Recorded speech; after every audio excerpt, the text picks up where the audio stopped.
Assalamualaikum warahmatullahi wabarakatuh. Shalom, salve, Om Swastiastu. Namo Buddhaya, salam kebajikan. Puji dan syukur saya hadiratkan kepada Tuhan Yang Maha Esa.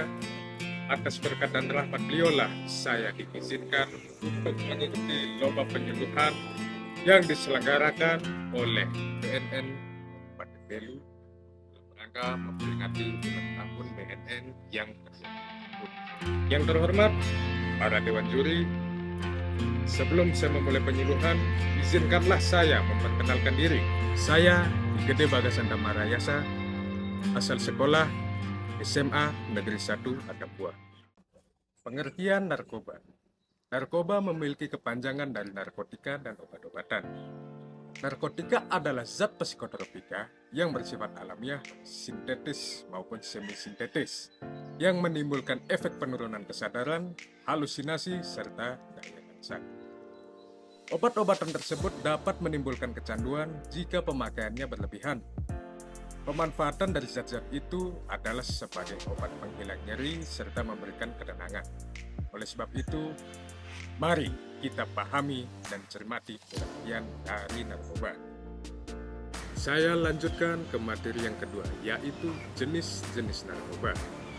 Kandungan yang terdapat pada narkoba memang bisa memberikan dampak yang buruk bagi kesehatan jika disalahgunakan.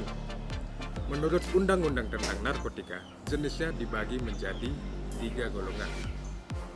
Yang pertama, narkotika golongan 1. Terdiri dari ganja, opium, dan tanaman koka. Sangat berbahaya jika dikonsumsi karena berisiko tinggi menimbulkan efek kecanduan. Selanjutnya, narkotika golongan 2. Bisa dimanfaatkan untuk pengobatan asal sesuai dengan resep dokter. Jenis dari golongan ini kurang lebih ada 85 jenis. Beberapa di antaranya seperti morfin, alfa-prodina, dan lain-lain. Golongan 2 juga berpotensi tinggi menimbulkan ketergantungan. Dan yang terakhir adalah narkotika golongan 3. Narkotika golongan 3 memiliki risiko ketergantungan yang cukup ringan dan banyak dimanfaatkan untuk pengobatan serta terapi. Jenis narkotika tersebut adalah kodein dan turunannya. Saya lanjutkan ke bagian narkoba sesuai dengan sifatnya. Yang pertama, narkotika jenis sintetis. Jenis yang satu ini didapatkan dengan proses pengolahan yang rumit. Golongan ini sering dimanfaatkan untuk keperluan pengobatan dan juga penelitian. Contoh narkotika yang bersifat sintetis seperti amfetamin, metadon, dan lain-lain. Saya lanjutkan ke narkoba jenis semi-sintetis. Pengolahannya menggunakan bahan utama berupa narkotika alami yang kemudian diekstraksi. Contohnya adalah morfin, heroin, kodein, dan lain-lain. Yang terakhir, narkoba jenis alami. Ganja dan koka menjadi contoh dari narkoba yang bersifat alami dan langsung bisa digunakan melalui proses sederhana. Karena kandungan yang masih kuat, zat tersebut tidak diperbolehkan untuk dijadikan obat. Bahaya narkoba ini sangat tinggi dan bisa menyebabkan dampak buruk bagi kesehatan jika disalahgunakan. Baik, saya lanjutkan ke materi yang ketiga, yaitu dampak dan bahaya narkoba. Akhir-akhir ini, peredaran narkoba sudah sangat meresahkan. Mudahnya mendapatkan zat berbahaya ini menyebabkan penggunanya semakin meningkat, baik tua maupun muda. Jika sudah mencicipi zat berbahaya ini, sudah dipastikan berisiko tinggi bakal kecanduan.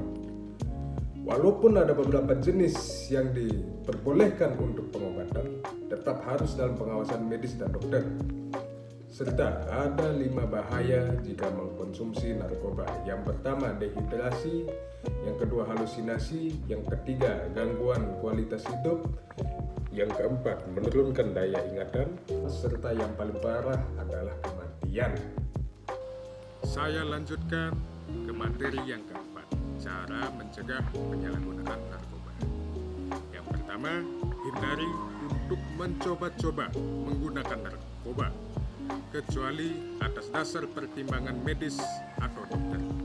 Yang kedua, mengetahui akan berbagai macam dampak buruk narkoba.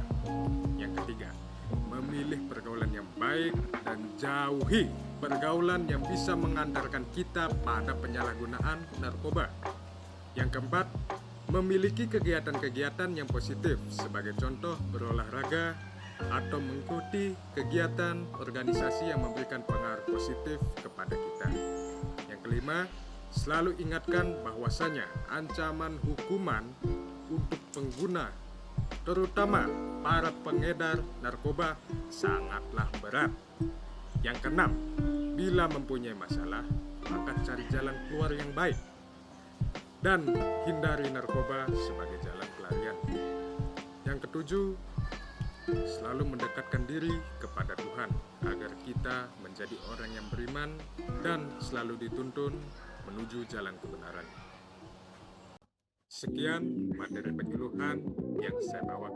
Jika ada kesalahan kata, saya mohon maaf. Dan sebagai generasi muda penerus bangsa, kita harus tumbuh menjadi generasi yang cerdas dan jauh dari narkoba agar bisa membangun dan memajukan negeri ini. Selamat ulang tahun untuk BNN yang ke-20 tahun. Saya ucapkan terima kasih. War on Drugs.